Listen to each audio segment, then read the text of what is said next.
যে আওয়ামী লীগের বিরুদ্ধে এত দুর্নীতির অভিযোগ, এত অনিয়ম, স্বেচ্ছাচারিত অভিযোগ,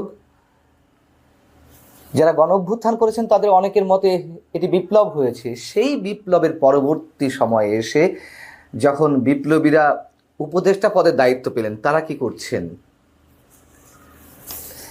যথেচ্ছা ব্যবহার করছেন সরকারি সম্পদের। গাড়ি বিলাসিতা, হেলিকপ্টার বিলাসিতা, জমিদারি ভাব এক একজনের মধ্যে।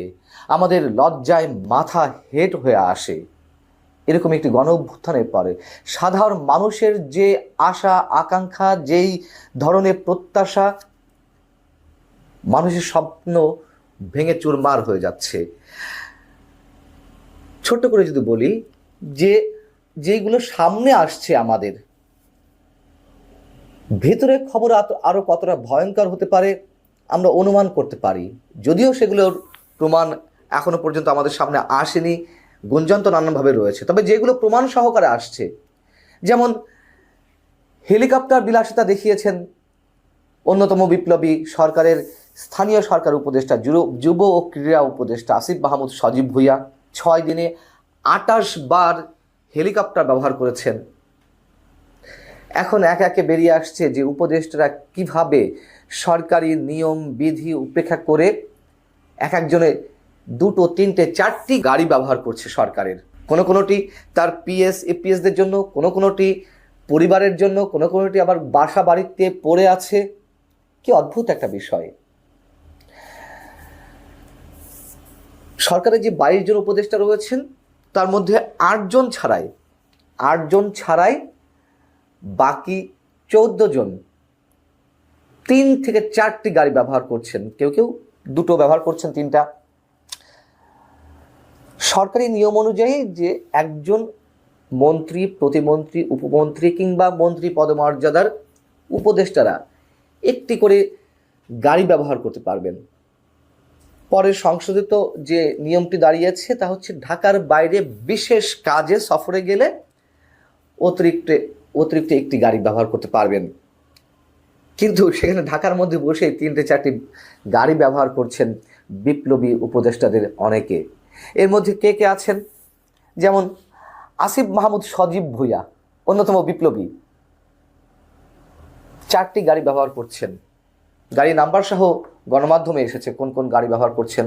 কোনোটি তার পিএস এপিএস তার নামে ব্যবহার করছেন। মুক্তিযুদ্ধ বিষয়ক উপদেষ্টা ফারুকী আজম 2টি গাড়ি ব্যবহার করছেন। আমাদের অর্থ উপদেষ্টা ডক্টর সালেহ উদ্দিন আহমেদ 3টি গাড়ি। খাদ্য উপদেষ্টা 2টি গাড়ি। আরও এরকম একাধিক গাড়ি ব্যবহার করছেন আরও অনেক উপদেষ্টা। এখন খাদ্য উপদেষ্টা, তার কাছে যখন গণমাধ্যমের পক্ষ থেকে জানতে চাওয়া হলো যে এটা কি নিয়মের ব্যত্যয় নয়, এটা কি ক্ষমতার অপব্যবহার নয়, তিনি বলছেন যে দীর্ঘকাল এটি হয়ে আসছে, সচিবরাও 2টি করে গাড়ি ব্যবহার করেন। বুঝতে পারলেন তো? এখন সচিবদের দৃষ্টান্ত হিসেবে আনা হয়েছে। সচিবরাও একাধিক গাড়ি ব্যবহার করছে, 2, 3, 4টে পর্যন্ত।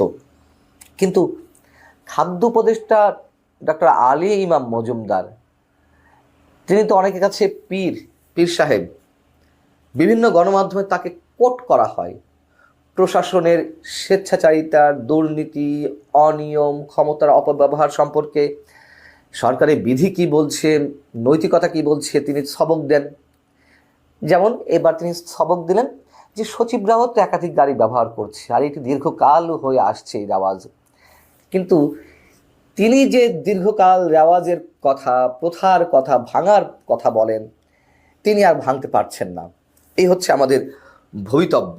সুশাসনের কথা বলেন, প্রশাসনের নৈতিকতার কথা বলেন তারা। আসিফ মাহমুদ সজীব ভুঁইয়া ছাত্র সমন্বয়কদের অন্যতম, বিপ্লবীদের অন্যতম। তিনি কিছুদিন আগে উত্তরবঙ্গ সফরে গেলেন, যেটি বলছিলাম যে 6 দিনে 28 বার তিনি হেলিকপ্টার ব্যবহার করেছেন এক উপজেলা থেকে আর এক উপজেলা, যেই 2 উপজেলার মধ্যে দূরত্ব 9 থেকে 10 কিলোমিটার। তিনি হেলিকপ্টার ছাড়া চলতে পারেন না। কি এমন বিশেষ কাজ? মতবিনিময় সভা স্থানীয় প্রশাসনের সঙ্গে, কম্বল বিতরণ, শীতবস্ত্র বিতরণ। এই কাজের জন্য তিনি হেলিকপ্টার বিলাসিতা তার আমরা দেখলাম। আবার দুদিন আগে ঢাকা উত্তর সিটি কর্পোরেশনের একটি খাল উদ্বোধনের সময় 3 উপদেষ্টাকে লাল গালিচা সংবর্ধনা দেওয়া হলো। লাল গালিচা পেরিয়ে তারা খাল উদ্বোধন করলেন। কে কে ছিলেন? সেই আসিফ মাহমুদ সজীব ভুঁইয়া। আবার পরিবেশ রক্ষা আন্দোলনের কথিত পথিকৃৎ সৈয়দা রেজওয়ানা হাসান, বিশাল বড় মাপের উপদেষ্টা, আর আদিলুর রহমান, মানবাধিকার কর্মী, এরা খাল উদ্বোধন করতে গিয়ে তাদেরকে লাল গালিচা সম্বর্ধনা দেওয়া হয়।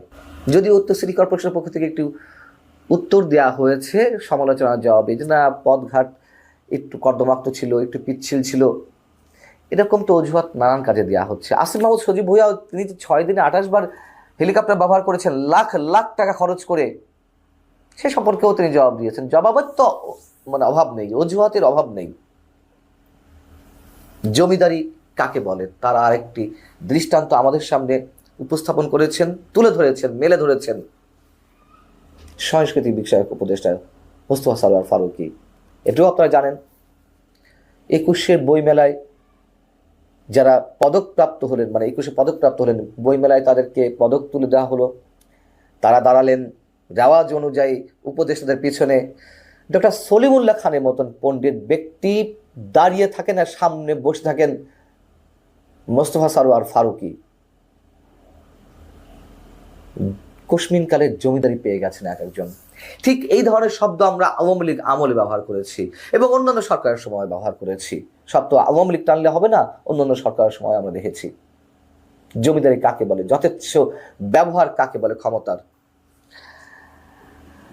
মোস্তফা সারোয়ার ফারুকী বসে আছেন আর পেছনে দাঁড়িয়ে আছেন সলিমুল্লাহ খানের মতো মানুষ।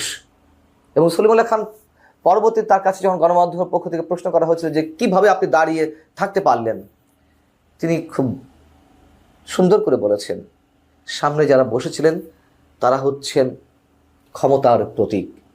এই ক্ষমতার প্রতীক থেকে আমাদের মুক্তি নেই। বৈষম্য বিরোধী আন্দোলনের মাধ্যমে যে গণঅভ্যুত্থানের সৃষ্টি হয়েছে, সারা দেশের মানুষের সমাগম ঘটেছিল সেই অভ্যুত্থানে, কিন্তু সেই সাধারণ মানুষদের আর খোঁজ খবর এখন নেই। সেই একই অবস্থা, একই চিত্র, মানুষের মুক্তি নেই সব থেকে। যে যায় লঙ্কায় সে হয় রাবণ, এসব প্রবাদ খুব হালকা হয়ে গেছে এখন।